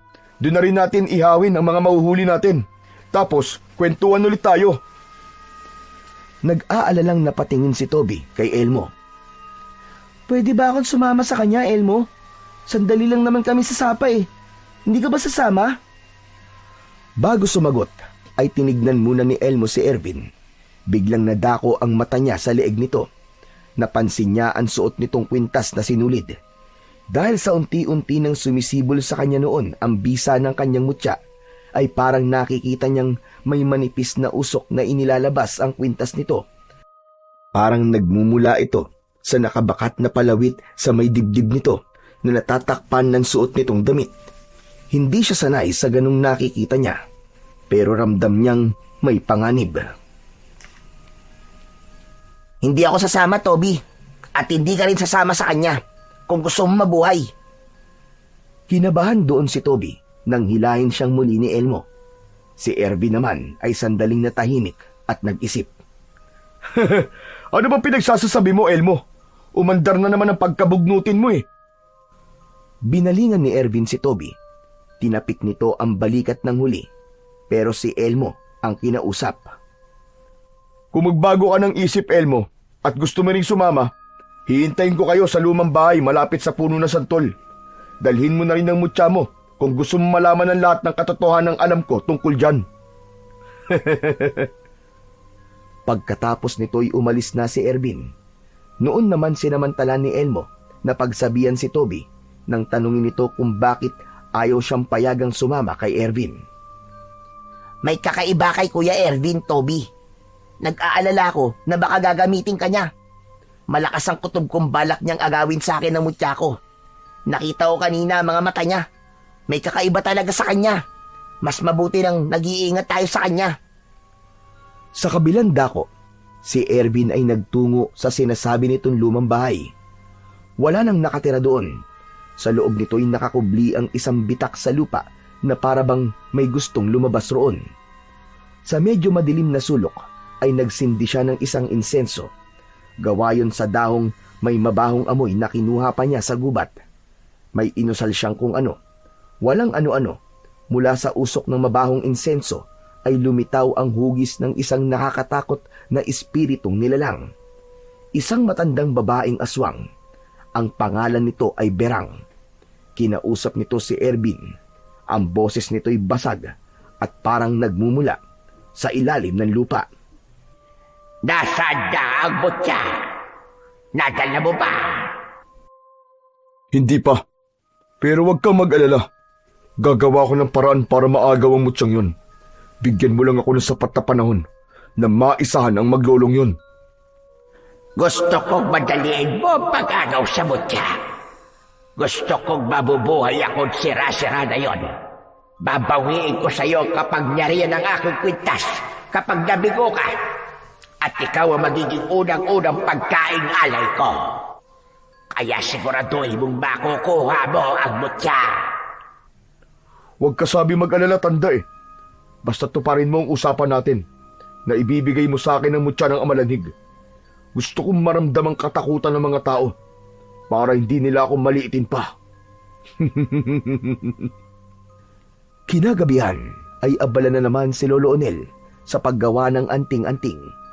Isa naman itong panali sa noo na gawa sa puting tela na ibinabad sa pinaghalo-halong langis ng mga halamang pangontra sa mga aswang. Panahon na, Apo, para lubusan kitang ihanda. Hindi kita mapoprotektahan sa lahat ng oras. Kailangang handa kang harapin ang kahit na anong panganib. Kumilos na ang mga alagad ng dilim. Lolo, paano kung hindi ko kaya? Hindi po ako kagaya mo na may karanasan na sa pakikipaglaban sa mga aswang. At saka bata pa lang ako. Anong laban ko sa mga kampo ng kadiliman? Huwag nang kung ano-ano pa ang iniisip mo. Napili ka na ng mutya. Yun pa lang ay sapat ng katibayan na kaya mong makipaglaban. Gagabayan ka rin ng mutya mo, Apo. Kinuha ni Lolo Onel ang isang garapon sa altar sa kanyang silid. May laman yung isang alitap-tap na inaalagaan ito. Binuksan niya yon at pinakawalan ng insekto sa dilim ng gabi. Katulad mo ang alitap-tap, Apo. Maliit at aakalain mong mahina. Pero sa harap ng mga kampo ng kadiliman, malakas ka dahil sa liwanag ng taglay mong mutya. Tandaan mo, kapag naglaban ng liwanag at dilim, palaging nananaigan liwanag. Hindi na nakasagot pa si Elmo pagkat nakatutok ang mga mata niya sa lumilipad at kikislap-kislap na alitap-tap. Siya nga pala, Apo. Nasaan si Toby? Tawagin mo nga at gagawan ko rin siya ng anting-anting na panali sa noo. Sumunod naman si Elmo sa kanyang lolo. Tinalikuran niya ang alitap-tap at pinuntahan si Toby sa silid nilang dalawa. Ngunit sa hindi inaasahan ay walang Toby siyang nadatnan. Hinanap pa niya sa buong palibot ng bahay ni Lolo Onel pero ni anino nito ay hindi na niya nakita. Hanggang sa napatid si Elmo sa isang banda ng kanilang silid ni Toby. Nang tignan niya kung ano ang nakapatid sa kanya, ay isang tsinelas pala ni Toby na hindi niya napansin bandang una. Pinulot niya to at napakunot ang noo nang may mapansin dito. May bahid itong langis na ang amoy ay pamilyar sa kanya. Ang langis na ipinakita sa akin dati ni Kuya Ervin to ha. Hindi kaya... Dali-daling tinakbo ni Elmo ang kanyang Lolo Onel. Lolo! Mukhang sumama si Toby kay Kuya Ervin. Kay Kuya Ervin ang langis na to na nasa tsinelas si Toby. Kailangan natin siyang hanapin, Lolo. Baka ipahamak siya ni Kuya Ervin. Nang pagkakataong yun, si Toby ay matatagpuan sa loob ng luma at abandonadong bahay na napapalibutan ng mga talayb at katabi lamang ng mataas na puno ng santol. Takot na takot siya sapagkat nakagapos siya sa isang poste sa gitna ng bahay na yon. Sa magkabila ang gilid niya ay nakaabang ang dalawang aswang na amalanig na pigil na lapain siya. May isa pang nilalang na parang espiritu na mukha ring amalanig at sa tabi nito'y nakatayo ang nakangising si Ervin. Sorry, Toby, pero kailangan kong gawin to sa'yo. Gusto ko lang naman makuha ang mutya ni Elmo para magkaroon din ako ng mutya ng mga amalanig. Sawa na ako sa pagmamaliit sa akin ng mga tao sa paligid natin. Mabuti pa ang mga malanig na to. Nakikita nila ang halaga ko. Masama na ako kung masama sa paningin mo ngayon. Pero ikaw lang naman ang paraan para pumunta rito si Elmo. Napaiyak si Toby sa kanyang narinig. Sinikap pa niyang kumawala sa kanyang pagkakagapos. Ang sama mo, Kuya Ervin. Pakawalan mo ako rito. Kaibigan ka namin ni Elmo, di ba? Bakit kailangan gawin mo to sa amin? Alam mo ba ang ginagawa mo, Kuya Ervin? Bakit kumakampi ka sa mga alagad ng dilim? Huwag mo akong paiyakin, Toby. Hindi na rin ako kailangan ng mundo. Palagi na lang akong minamaliit. Lagi na lang ako mali sa paningin nilang lahat. Palagi na lang akong walang ginawang tama. Kaya mabuti pang kumampi na lang ako sa kadiliman. Ano ka ba, Kuya Ervin? Nandito naman kami mga kaibigan mo, ha? Hindi ka namin minamaliit. Ang ganda nga ng trato namin sa ni Elmo, eh. Kaya nagmamakaawa ako sa'yo, Kuya. Sige na, pakawalan mo na ako rito. Saglit na natigilan si Ervin, pero bandang huli, nang mapatingin siya sa espiritu ni Berang na masama ang tingin sa kanya, ay nagalit siya bigla. Hindi! Huli na ang lahat, Toby. Hindi mo na ako madadala sa pakiusap na yan. Ngayong gabi, kung di ka ililigtas ni Elmo, ay iaalay na lang kita sa kanila. Itinaas ni Ervin ang hawak niya noong matalas na itak. Itinapat niya ito sa tiyan ni Toby. Ngunit bago pa man siya may magawang anuman kay Toby, ay nagulat siya nang biglang magsiatungal ang mga kasama niyang amalanig. Binilungan din siya ng espiritong aswang na si Berang. Ervin, paparating dito may tanga ng mutya. Humanda ka. Yung utos ko sa'yo, alalahanin mo. Marahas na napabaling si Ervin sa may pintuan ng lumang bahay nang gibain yun ng kararating lamang na si Elmo. Kasama niya si Lolo Onel. Nooy suot na niya ang anting-anting na ginawa ni Lolo Onel na puting panali sa kanyang noo. Mabilis na iniumang ni Ervin sa leeg ni Toby ang hawak na itak. Nang galit na titigan siya ng maglolo. Si Elmo ay labis na nag-alala nang makita ang kalunos-lunos na kalagayan ni Toby. Sabi ko na nga ba, kampong ka talaga ng dilim, Kuya Ervin. Huwag mong sasaktan si Toby. Kung hindi, matitikman mo ang kamandagdang mutya ng pangil ng alupian. Dahil sa pagsigaw ni Elmo ay nagalit ang dalawang amalanig na kasama ni Ervin. Lumagutok ang mga panga ng mga ito dahil sa pagbiglang pagsingasing. Humanda ang mga ito sa pagsalakay. Ang espiritu naman na si Berang ay biglang naging itim na usok at parang pumasok sa palawit na kwintas na suot ni Ervin. Akala mo ba ay matatakot mo ko? Pwes, maglaban tayo kung gusto mo. Ipinakita ni Ervin kay Elmo ang hawak niyang botelya ng langis sa isang kamay nito. Inilabas din ito mula sa loob ng t-shirt ang palawit ng kanyang kwintas na itim na sinulid. Nababalot ito ng usok na itim. Nakikita mo ba mga to? Kung may pangontra kang langis, meron din ako. At kung may mutya ka ng pangil ng alupian, may pantapat din ako makapangyarihang kwintas ng isang mabagsik na espiritu ng isang aswang. Kaya kung ako sa'yo, isuko mo na sa akin ang iyong mutya. Sinasabi ko sa'yo, wala kang laban sa kwintas ko. Bigla namang kinabahan si Elmo habang tinititigan ng palawit na kwintas ni Ervin. Nag-aalangang napatitig tuloy siya kay Lolo Onel na nooy naniningkit naman ng mga mata habang may kung anong iniisip. Walang ano-ano, naramdaman ni Elmo na uminit ang kanyang mutya sa kanyang bulsa. Ramdam niyang pumipintig ito. Makaraay may bulong siyang narinig. Kaya naman ay nanumbalik ang lakas ng loob ni Elmo. Pakawalan mo si Toby, Kuya Ervin. Mali na idadamay mo siya para lang sumama sa mga aswang na yan. Para maagaw ang mutya ko at para matalo ko. Maling-mali ang ginagawa mong desisyon. Hindi ka dapat nagpapagamit sa mga hayop na mga aswang na yan. Hayop na aswang? Mas hayop pa sa kanila ang mga tao, Elmo. Ang mga tao, mga sinungaling, mga mapanghusga, mga mapanglait, at mga mapagkunwari. Itong mga amalanig na mga to, tignan mo, hindi nila ako sinasaktan. Bakit? Dahil nakikita nila ang halaga ko. Isa pa, hindi nila ako inuhusgan. Hindi katulad ng mga tao sa baryo natin, na pati sarili kong mga kamag-anak ay itinakwil na rin ako. Kaya heto, minabuti kong maging kaisa na lang nila. Wala na. Talagang naligaw ka na ng landas, Kuya Ervin. Ayoko maglaban tayo, pero hindi ko pwedeng isuko sa'yo, mutya ko. Hindi ako papayag na maghari ang kasamaan. Bakit hindi ka nalang makipagtulungan sa amin ni Lolo? Dahil sa sinabi niyo ni Elmo, ay nagalit ang dalawang amalanig. Malakas na umatungal ang mga ito. Ang itim na usok rin na bumabalot sa palawit ng kwintas ni Ervin ay biglang kumapal at parang bumabaon ito sa kanyang dibdib. Ramdam na ramdam niya ang sakit nun. Maya-maya pa, mabilis na kumilos ang mga amalanig papalapit kay Elmo. Gigil na mga itong umatake. Apo, humanda ka! Madadamba na sana si Elmo, ngunit mabilis siyang lumod at idinikit sa lupa ang hawak na pangil ng alupian.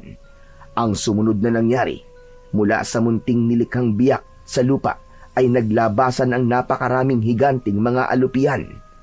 Sabay-sabay na sinugod ng mga ito ang dalawang nagulat na amalanig. Natumba ang mga ito ng pagtulungang pagkakagatin ng mga makamandag na mga alupian. Unti-unting nagbago ang anyo ng dalawang amalanig at naging tumpok ng mapipintog na mga bulate. Inubos sila at sinimot ng mga alupihang tila mga gutom na gutom. Si Ervin na nooy medyo nagbago ang mga mata dahil sa kung anong ginawa sa kanya ng espiritu ni Berang. Nang makita niya ang nangyari sa mga kasamang amalanig, ay nagalit siya. Nagkaroon na rin pala siya ng matutulis na mga pangil nang lumitaw ang kanyang mga ngipin. Malakas pala talaga ang mutya mo, ha? Pwes, may ibinulong din sa akin si Berang. Gamit naman ang palawit ng kanyang kwintas, ay ginaya ni Ervin ang ginawa ni Elmo. Lumuhod din ito at idinikit ang palawit sa lupa. Bunga nito, sa palibot mismo ni na Elmo at Lolo Onel ay nabitak ang lupa at muli sa mga bitak ay naglabasan ang ilang mababangis na mga amalanig. Mabilis na sinugod ng mga ito ang maglolo. Anak nang, napapalibutan na tayo, Apo! Paganahin mo ulit ang mutya mo! Bilisan mo, Apo! Inilabas ni Lolo Onel ang dala niyang mahabang latigo. Yun ay isang anting-anting. Iniunat niya't mabilis na iniampas sa mga ito sa mga naglalapitang mga amalanig. Ako na munang bahala sa mga ito, Apo. Magpalabas ka na lang ulit ng mga alupian. Idikit mo ulit sa lupa yung mutya mo. Dali na, Apo! Nang wala ng patumpik-tumpik pa, ay sinunod na kagad yun ni Elmo. Kaya naman, naglabasan ulit ang maraming higanting mga alupian. Agad sinugod ng mga ito ang naglalabasang mga amalanig na pagkakabaho ng amoy.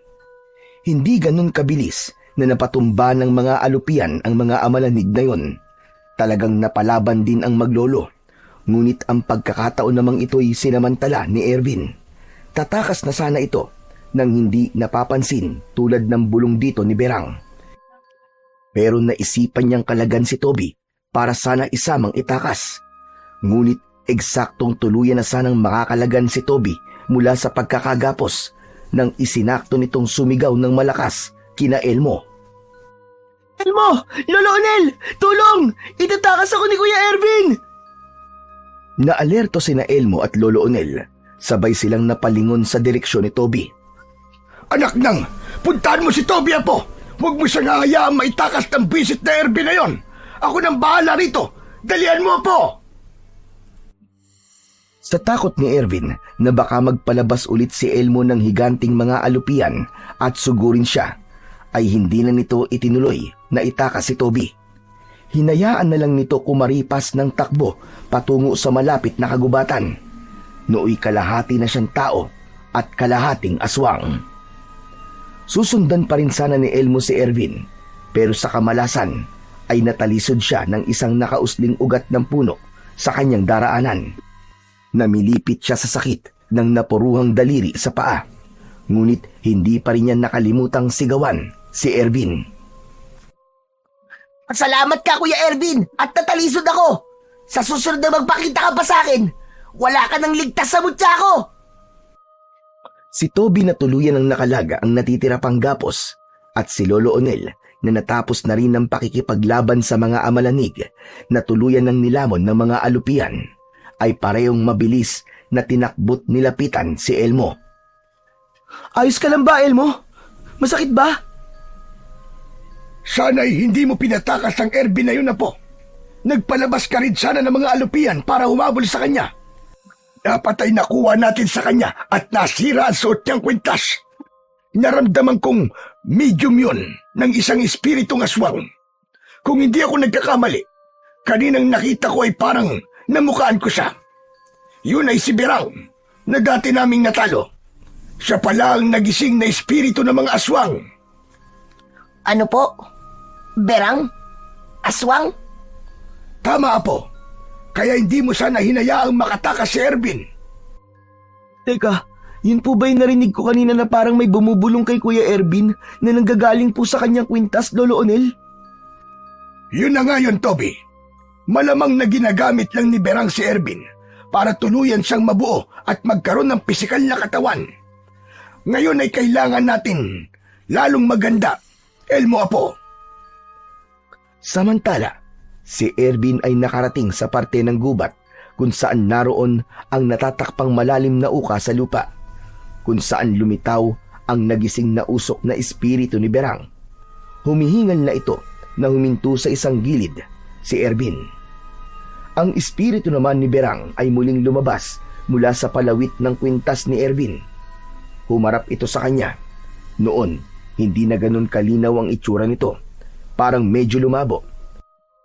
Walang kamalay-malay si Ervin na ang ilang parte pala ng espiritu nito'y tuluyan ng nakasanib sa katawan niya, dahilan kung kaya naging kalahating aswang na ang kanyang anyo.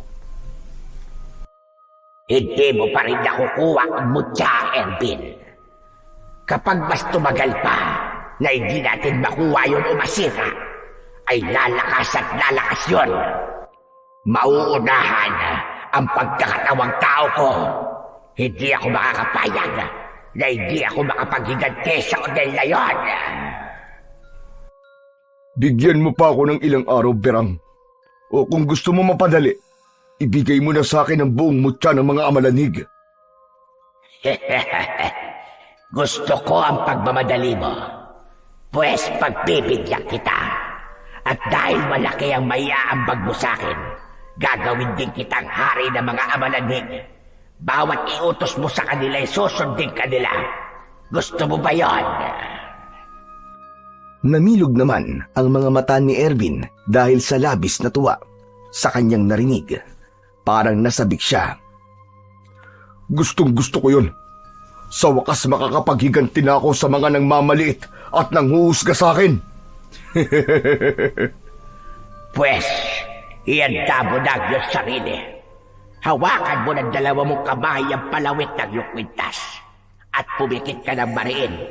Isipin mo ang lahat ng paghihiganting gusto mong gawin kapag nasa iyo na ang mutya ng mga amalanig. Mas brutal ang iisipin mo, mas mainam para sa lubusan mong ikakalakas. Parang kinikilig namang sumunod si Ervin.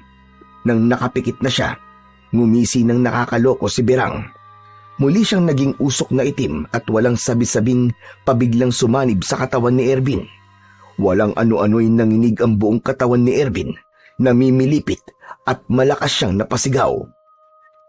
Makaraan ng ilang saglit ay unti-unting humina ang mga sigaw ni Ervin hanggang sa tumuwid siya ng tayo at lumalagotok na inayos ang ulo. Saka ngumiti ng nakakaloko. Sa wakas, may katawan na ako.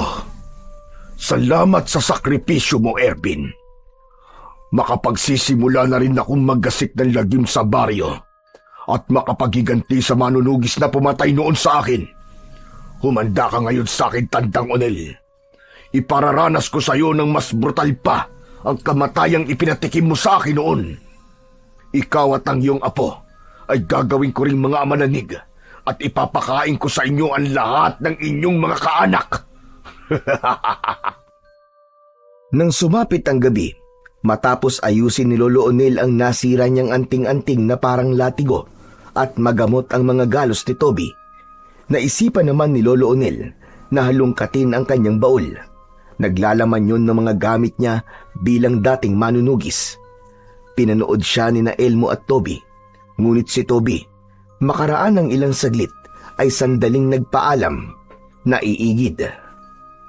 Nang inilabas na ni Lolo Onel ang isang espesyal na salaming hugis at sulok, ay bigla siyang nakalanghap ng kakaibang amoy na nanggagaling sa mga halaman sa labas. Naningkit ang kanyang mga mata at malalim na napaisip. Napansin yun ni Elmo. Lo, bakit ganyan po ang itsura nyo? Para rin kayong asong may kung anong inaamoy sa hangin. Ay, may padalang babala sa akin ng mga halaman na po. Hindi maganda to. Po? Ano naman pong babala ang pinadala sa inyo? Si Berang nga po. Si Berang. Nagkatawang tao na si Berang. Tuluyan na siyang naging aswang amalanig. At saka... At ano po, Lo? May pabitin pa kayong nalalaman eh. Anak ng... Maraming mga amalanig na raw ang napabangon siya sa gubat at patuloy pa siyang nagpapabangon. Kailangan natin silang paghandaan na po. Kawawa ang mga kababaryo natin pang nagkataon. Ikaw at tayo lang ang aasahan nilang magtatanggol sa kanila. Ho? Nakakatakot naman yan, Lo. Paano po yan? Baka di ko po kayang lumaban sa napakaraming mga amalanig. Parang ayoko na po maging tagapag-ingat nitong mutyalo ah. Kayo na lang po kaya? Hindi na ako pwedeng maging tagapag-ingat ulit, Apo. Isinumpa na ako dati ni Berang nung kalabanin ko siya. Mamamatay ako kung hahawak ulit ako ng kahit na anong mutya. Kung ganun po ano pong paghahanda po ang gagawin natin? Kapain mo kaya yung mutya mo, Apo? Wala bang ibinubulong sa'yo kung ano ang dapat mong gawin? Nang puntong yun, ay biglang uminit naman ang mutya ni Elmo sa kanyang bulsa. Nang kapain niya ito'y medyo nagtaka pa siya nang may mapansin. Teka, bakit para pong hindi na ganong mainit ngayon ang mutya ko, Lo? Humina po kaya to? Teka, paanong hindi ganong mainit, Apo? Pero may bulong ka bang naririnig? Saglit na natagilan si Elmo. Nag-concentrate saglit. Maya-maya pa, narinig na nga niya ang mga bulong ng kanyang mutya. Kailangan daw nating magandalo ng maraming tubig na hinaluan ng pangontrang langis. Takot daw po ang mga amalanig sa tubig at magiging mga uod daw po sila kapag nabasa. Tapos ay gumawa raw po kayo ulit ng anting-anting na panali sa noo nyo at markahan daw po nyo ng hugis alon gamit ulit ng pangontrang langis. Sige po, ihahanda ko kagad ang lahat ng yan. At inihanda na nga ng matanda ang lahat ng bilin sa kanila ng mutya. Inabot din sila ng mga 1 oras. Nang halos tapos na sila'y saka naman naalala ni Lolo Onel si Toby na kanina lang ay nagpaalam sa kanilang iigid. Ngunit hanggang matapos sila, hindi pa rin ito nagbabalik. Teka nga pala, Elmo. Nasa na si Toby? Umigid lang ba talaga yun? Hindi namamalayan ng maglolo na ang espesyal na salaming tatsulok ni Lolo Onel ay may ipinapakita palang ganap. Makikita rito ng malabo kung nasaan si Toby. Naroon ito sa gubat at katagpo ang kalahating tao at kalahating amalanig na nilalang. May kung ano siyang iniaabot dito. Ang nilalang na ito ay walang iba kundi si Ervin. Parang baliw na malakas na tumatawa si Ervin pagkaabot niya ng bagay na yon na ibinigay sa kanya ni Toby. Si Toby naman nooy halatang wala sa sarili. Wala siyang kamalay-malay na iba na pala ang boses ni Ervin. Boses ni Berang. Salamat sa tulong mo, bata. Sa ngayon, ay hindi mo na kita lalapain, pagkat magagamit pa kita. Hindi ko muna ipapahid sa'yo ang langis na ipinahid sa'yo ni Ervin. Sige na, bumalik ka na sa pinanggalingan mo na parang walang nangyari, at ako'y marami pang gagawing lagim sa gabing ito.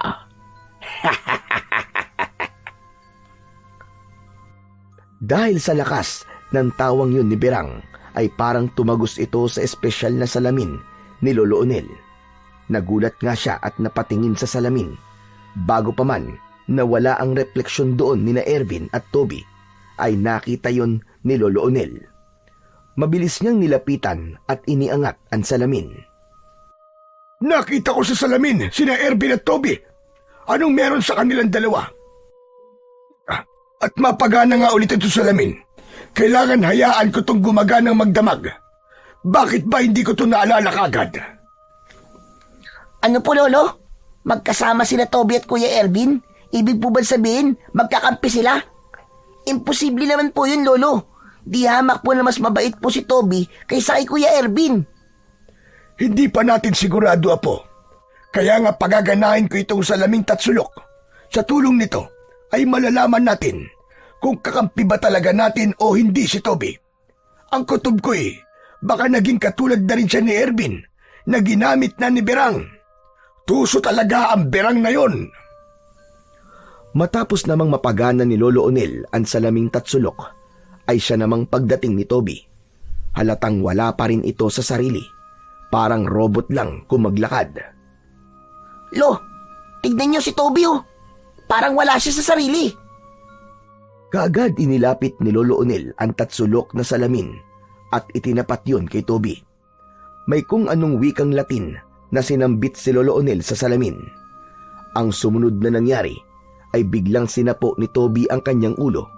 Umaktong parang nahihilo o sumasakit ang ulo. Kasabay nito'y napapaungol siya. Unti-unti ay may mga eksenang lumitaw sa salamin. Ipinakita nito kung ano ang mga nangyari kay Toby na hindi nila alam. Una na nga rito ang paghabol at pagtuka rito ng tandang na manok na may mga mata ng tao. Sinapian pala ito ng espiritu ni Berang. Sumunod ay ang lihim na pagpahid dito ni Ervin ng kakaibang langis na may kasamang usok na itim. Ikatlo ay ang paminsang-minsang pagbangon nito sa kalaliman ng gabi at pakikipagkita sa isang aninong usok sa gubat. Ang pinaka nagpagulat kina Lolo Onel at Elmo ay ang makita nilang lihim na kinuha ni Toby ang kalahating pangil ng mutya ni Elmo at yun pala ang ibinigay nito kay Ervin. Dahil dito'y kabadong kinapa at inilabas ni Elmo ang lalagyan niya ng mutya. Pagbuklat niya rito, kalahating pangil na lang ng alupian ang natira. Lo, tignan nyo! Kalahati na lang ang pangil. Kaya pala kanina'y humina ang pag-init nito. Paano na to, Lo? Magkakabisa pa rin ba to kahit kakalahati na lang? Nalinti ka na tayo, Apo. Sabi ko nga ay tuso talaga ang Berang na yon.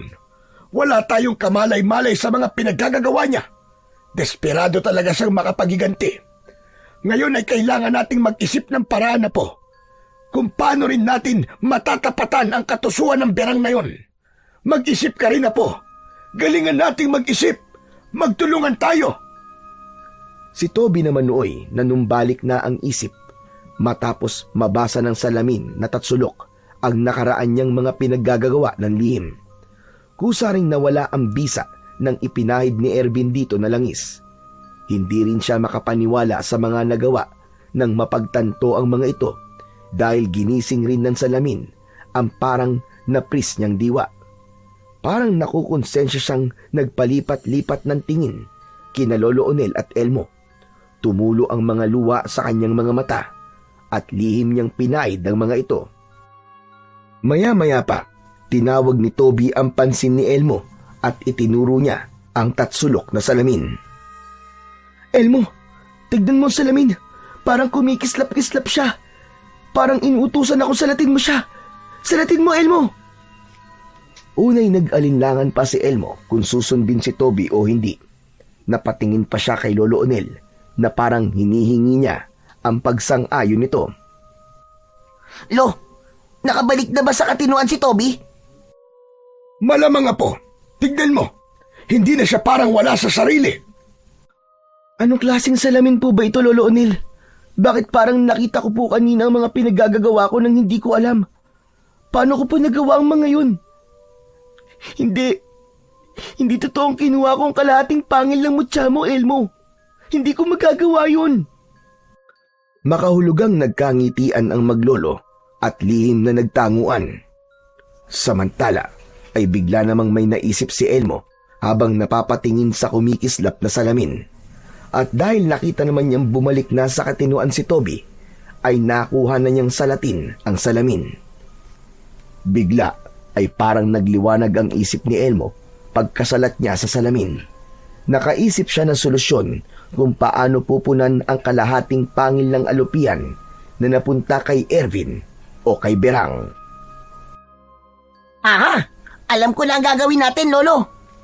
Anong naisip mo, apo? May kinalaman ba yan sa salamin? Tumango ng mariin si Elmo. Opo, Lolo. At may kinalaman din po sa inyo. Naguluhan doon si Lolo Onel.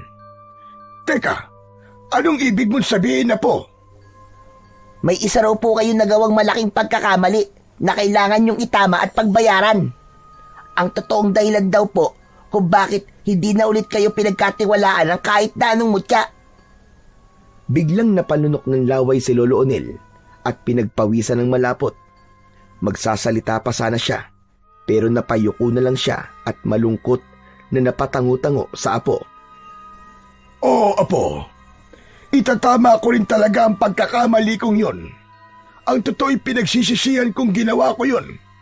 Maling-mali ang ginawa ko kay Berang. Talagang napakalungkot ng gabing yon ni Lolo Onel. Noon lang nakita ni Elmo na umiyak ang kanyang lolo. Lalapitan at yayakapin sana ni Elmo ang kanyang Lolo Onel, pero bigla silang natigilan nang makarinig sila ng madagundong na ugong na paparating. Hala, anong ugong yun, Elmo? Lolo Onel! At maya-maya pa, biglang nagsigawan at nagkagulo ang mga tao sa kanilang baryo. Lo, ano po nangyayari? Sa katong mutya ko, medyo umiinit na naman. Anak nang, pinasugod ni Berang ang mga amalanig. Pakinggan mo ang mutya mo, apo. Tsak na may uutos yan sa'yo. Ganun na nga ang nangyari. Inutusan si Elmo ng kanyang mutya na itapat ang kalahating pangil ng alupian sa tatsulok na salamin upang maging dalawa ulit ito. Pagkaraang mabuo ulit yun, inutusan naman siyang idikit kagad sa sahig habang nakatapat pa rin sa salamin. Mula sa nalikhang uka sa sahig ay agad na naglabasan ang napakaraming mga higanting alupian. Dahil nakatapat sila sa salamin, ay makahimalang na doble ang kanilang bilang. Talagang naging sobrang dami nila. Parang may sariling isip ang mga itong agad tinaak ang direksyon palabas ng bahay ni Lolo Onel at sumalubong sa nagdadagsaang makapal na bilang din ng mga amalanig sa baryo. Ngunit bago pa man sumugod ang mga alupian, ay inutusan din ng mutya si Elmo na itumba ang mga inigib ni Lolo Onel na timba-timba at galong-galong mga tubig sa sahig na daraanan ng mga alupian. Dahil nga may halong langis pangontra ang mga tubig na yon, ay biglang kuminang ang kulay ng mga alupiyang yon at nadoble pa ang kanilang laki. Ngayon ay humanda kayong mga amalanig kayo. Tignan natin kung hindi pa kayo matalo sa sobrang dami ng mababagsik na mga alupiyang to. Samantala, dahil sa ginawa kaninang pagtapat ni Elmo ng kalahati pa lang na pangil ng alupihan kanina, wala silang kamalay-malay na nahihigop din pala nito ang orihinal na kalahating pangil na nakay Berang. Ang nangyari, unti-unting may lumilitaw na figura ng isang nilalang sa salamin. Makaraang mabuo ito'y, nagsimula naman itong lumabas na halatang galit na galit. Napansin ni Lolo Onel kung kaya taranta niyang agad nilapitan at hinila sina Elmo at Toby palayo sa salamin. Elmo, Toby, lumayo kayo sa salamin! Lumalabas si Berang! Parehong nagulat at natakot naman sina Elmo at Toby nang makita nila ang nakalabas ng si Ervin. Ngunit ang itsura nito'y malayo na sa dati nitong itsura. Tuluyan na itong naging isang nakakatakot na amalanig. Si Kuya Ervin! Isa na ring amalanig si Kuya Ervin! Hindi na siya ang Kuya Ervin nyo. Tingnan nyo, may itim na usok na pumapalibot sa kanyang katawan. Alam ko kung sino yan. Yan ay walang iba, kundi si Berang. At sa wakas ay nagsalita si Berang na nasa katawan ni Ervin. Kung magkataon nga naman. Heto't parang sinadya mo pa talagang magkaharap tayo muli, Odell. Kumusta ang konsensya mo? Masaya ka ba sa ginawa mo sa akin? Kaya ngayon ay humanda ka sa paghihiganti ko. Pagsisisihan mong ipinain mo ko sa mga amalanhig noon. Kaya ngayong amalanhig na rin ako. Hahawaan kita. 10 ng buong angkan mo. Walang ano-ano'y nagpalit ng anyo si Berang tungo sa tunay nitong anyo. Isang ang aswang na amalanig, ngunit sa kabila ng lahat ay halata pa rin ang taglay niyang kagandaan. Isang magandang amalanig. Alerto namang ipinagsiksikan ni Lolo Onel si Elmo at Toby sa kanyang likuran sa tangkang protektahan sila. Hinarap niya si Berang, nasa mukha niya ang pagsusumamo at pagsisisi. Ayusin natin to, Berang. Ako lang ang nagkasala sa'yo, kaya nagmamakaawa ko sa'yo. Na huwag mo nang idamay ang angkan ko at ang ibang tao sa baryo natin. Ako lang ang singilin mo, Berang. At patawad. Patawad talaga sa ginawa ko sa'yo. Nadala lang ako ng labis kong lungkot nang tanggihan mo ang pag-ibig ko. Natigilan doon si Berang. Biglang nahinto ang tangkanyang pagpapalabas ng matutulis niyang mga pangil at matatalas na mga kuko. Makasarili kang magmahal, Odell. Hindi totoong pagmamahal na hindi pagpaparaya sa akin. Makasarili ka. Makasarili ka! Oo na, Berang. Inaamin kong naging makasarili ako noon. Kaya ngayon ay narito na ako. Handa na akong pagbayaran ang kasalanan ko sa iyo. Alam kong ako lang ang gusto mong paghigantihan. Kung buhay ko ang kabayaran para manahimik ka na, heto ko. Ibibigay ko sa iyo ang sarili ko. Lumuluwang lumapit si Lolo Onel at lumuhod pa sa harap ni Berang. Nakayuko siyang humahagulgol. Si Berang naman ay napapaatras. Tila nakukonsensya rin sa gusto niya sanang mangyaring paghiganti kay Lolo Onel. Sa labas ng bahay ni na Lolo Onel ay dinig na dinig pa rin ang sigawan ng mga tao dahil sa pagsalakay ng mga amalanig. Napabaling pa nga si Berang dahil doon at napaisip. Maya-maya, inilabas niya ang kalahating pangil ng alupian na nakuha nito sa pamamagitan ni Toby. Talaga bang nagsisisi ka, Onel? Malungkot na tumango-tango si Lolo Onel. Buwes, kailangan ko ng alay para sa tuluyang kong ikakapayapa at ng mga kasama kong nagising na mga amalanheg. Alay? Alin bang alay, Berang? Kundi ako mismo. Heto ko. Gawin mo sa akin ang kahit na anong maibigan mo. Kahit kamatayan sa kamay mo, ay hindi ako tatanggi. Sa sinabing yun ni Lolo Onel, ay nagrebelde ang kalooban ni Elmo. Galit siyang lumapit at namagitan kina Lolo Onel at Berang. Anong pinagsasasabi mo, Lolo? Hindi ako papayag na ibigay mo ang buhay mo sa kanya. Walang ano-ano'y biglang sinunggaban ni Berang si Elmo. Ito, Odell. Ito na lang ang kukunin kong alay. Apo mo sa hindi ba? Si Lolo Onel naman ang nagrebelde. Huwag, Berang! Huwag mong idamay ang apo ko. Hindi pa ba sapat na nakuha mo na si Ervin? Sa may kasalanan sa'yo, doon ka lang maghiganti. At ako lang dapat yon. Nakikiusap ako sa'yo, Berang. Tapusin na natin ito ng tayo lang. Kung mandadamay ka pa ng iba, ay hindi matatapos ang paghihigantihan sa pagitan ng mga angkan natin.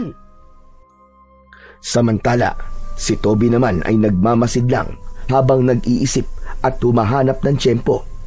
Nakonsensya rin kasi ito sa hindi niya na malayang nagawa sa kalahati ng mutya ni Elmo.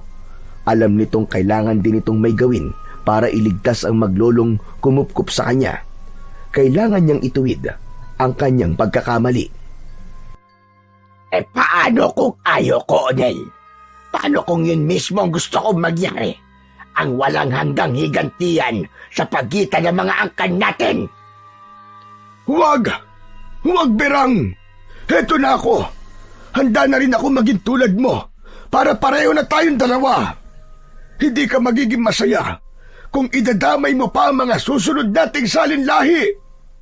Ayos lang, dahil kahit naman ikaw ay hindi magiging masaya. Kaya etong apo mo na lamang ang kukunin kong alay. Nang puntong ito'y naramdaman na naman ni Elmo ang pag-iinit ng kanyang mutya. Palihim niya itong kinapa at pinakinggan ng bulong nito. Kapag dakay, napabaling siya sa direksyon ni Toby na sakto naman noong pilit palang tinatawag ang pansin niya sa pasenyas na paraan. Ang isinisenyas nito'y ipahiram daw sa kanya ang mutya habang itinuturo ang tatsulok na salaming hawak nito. Nang wala ng patumpik-tumpik pa, ay mabilis nang inihagis ni Elmo ang kanyang mutya kay Toby. Nang masalo naman ni Toby yun, ay bago pa may magawa si Berang, ay mabilis nitong idinikit ang mutya sa salamin. Tuloy iniharap kay Berang. Sukat nang mapatingin naman si Berang sa sariling refleksyon, ay may mga alaala ng kanyang angkan ang nakita niyang mga eksena sa salamin. Wala siyang kamalay-malay na ang pagnanais pala niyang muling mabuhay para lang makapaghiganti ay sarili pala niyang angkan ang nakukuha niyang mga alay. At ang tanging natitira na lang ay ang isang sanggol na lalaki na iniwan ng kahuli-hulihan sa kanyang angkan sa gubat. Lumaking mag-isa ang batang yon, naging palaboy-laboy at kinupkup ng isang maglolo na walang iba kundi sina Lolo Onel at Elmo mismo. Hindi makapaniwalang napatingin si Berang kay Toby. Bumalong ang masaganang luwa sa mga mata nito sa pagkaawa. Pagkatapos ay bumaling din ang tingin niya kina Lolo Onel at Elmo. Nagpalipat-lipat ang tingin niyang hindi makapaniwala sa tatlo. Toby, patawad. Hindi ko akalaing ganun pala nangyari sa ating angkan. At Onel, salamat sa iyong maglolo at kinupkup niyo si Toby. Ngayon, ay nakikita ko na walang maidudulot na tama ang pagkabulag sa pagnanais lang na makapaghiganti. Ngayon ay wala ng dahilan para ituloy ko pa ang paghiganti. Onel, pinapatawad na kita. Pero bago ang lahat, iniangat ni Berang ang kalahating pangil ng alupian sa harap ng tatsulok na salaming hawak ni Toby. Gumuhit ang nakakasilaw na liwanag sa paligid. Nang humupa ito'y naging buo na rin ang hawak na mutya ni Berang at ibinigay niya yon kay Toby. Toby apo, ito ay para sa'yo. Samahan mo si Elmo na ubusin ang lahat ng mga amalanhig na pinabangon ko. Namamanghang tinanggap ni Toby ang mutya na katulad ng kay Elmo. Pero, paano po kayo? Huwag mo kong alalahanin na po. Mas mabuting tuldukan na natin ang lahat ng ito. Sundin mo lamang ang ibinubulong sa'yo ng mutya mo, apo. Salamat at patawad. Sukat noon din ay may ibinulong nga ang mutyang hawak ni Toby sa kanya. Unay nagdadalawang isip pa siya kung susundin niya ito o hindi. Ngunit nang tanguan siya ni Berang ay para namang nahipnotismo na naman siya nito. Kung kaya kusa siyang napasunod. Idinikit muli ni Toby ang hawak niyang mutya sa tatsulok na salamin. Kasunod kagad nun ay napakaraming higanting espiritong mga alupian ang lumabas at kagad sinugod at nilapa si Berang hanggang sa ito'y maging tumpok ng mga uod at hanggang maski ang mga uod nito'y ubusin din ng mga alupian. Habang nangyayari yon, Humahagulgol si Lolo Onel, sising-sisi, sa ikalawang kamatayang sinapit ni Berang. Berang! Patawad! Kasalanan ko ang lahat. Pero hayaan mo, susulit ako sa iyo kay Toby, Berang. Berang, patawarin mo ako! Nang gabing yon ay tinapos na rin ni na Elmo at Toby ang kaguluhan dulot ng pagsalakay ng mga amalanig sa kanilang baryo. Malaking tulong sa kanila na naging 2 ang mutya at nariyan pa ang taga-doble sa bilang ng naglalabasang higanting mga alupian na pinalalabas ni na Toby at Elmo sa pamamagitan ng maywagan tatsulok na salamin ni Lolo Onel. Kinabukasan ay sama-samang binisita ni na Lolo Onel, Elmo at Toby ang libingan ni Berang. Ang nakatagong malalim na uka sa gubat, pinagtulungan nila yung buhusan ng mga pangontrang langis at agwa bendita. Dinasalan din nila ang kaluluwa ni Berang at inalayan ng maraming puting mga bulaklak na ayon kay Lolo Onel ay paborito raw nitong kulay noong nililigawan pa lang niya ang dalaga. Ang natutunan ni Lolo Onel sa kanyang karanasan kasama si Berang ay ang huwag maging makasarili sapagkat hindi yun kapahayagan ng tunay na pag-ibig. Ang bawat pagkakamali rin ay dapat nakagad na ituwid upang wag nang makapagdamay pa ng iba. Huwag mangingiming humingi ng tawad habang maaga. Ganon din naman ang natutunan ni Toby. Kung nakagawa ka ng isang pagkakamali, gumawa ka rin ng paraan para mabayaran yon ng kabutihan. Si Elmo naman, natutunan niyang magtiwala at manalig sa kanyang mutya na hindi niya tataglayin kung walang mabuting nakita sa kanya. At may natutunan din silang tatlo, kina Ervin at Berang. Kay Ervin, natutunan nilang huwag kumampi sa masama sa pag-aakalang may pakinabang na makukuha mula rito. Sa halip ay lalo ka lang mapapahamak. Kay Berang naman ay hindi maitutuwid ang isa pang pagkakamali ng panibagong pagkakamali sa pamamagitan ng paghihiganti. Dahil sa mga natutunan nilang ito, kalaunan ay namuhay ng mapayapa at matiwasay sina Lolo Onel, Elmo at Toby, kasama ang mga tao sa kanilang baryo na nagpapasalamat sa Diyos at punong-puno ng pananampalataya at paniniwala na wala ng kampon ng kadiliman ang muling maghahasik ng kasamaan.